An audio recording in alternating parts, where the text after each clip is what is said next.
This is Debbie, and this is her shop that we're in. She's an entrepreneurial woman here in Jamaica. Debbie, Hi. I want you to tell us about your shop, and I want you to tell us how you got started. Okay, I'm starting from one telephone gun, one small shop.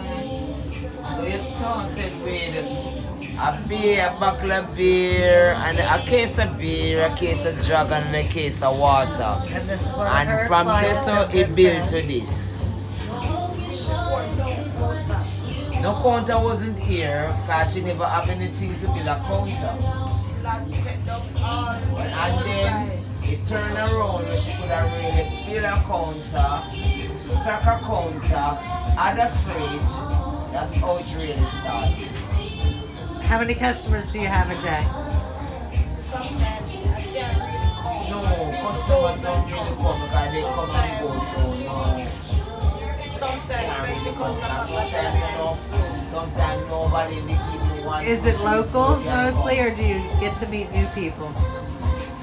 new people, yes, every day, new people, different people. And what is this area called where your shop is located? Okay, this is St. Anne's Bus Park Market. So sometimes people come off the bus and come over here to get a cold drink. Yes, I have different faces, different customers, different people. So why should people come to your shop instead of anyone else's? Okay, because they like the vibes and what's there. I don't know. All right, say hello to the world. Hello to the world. I love you.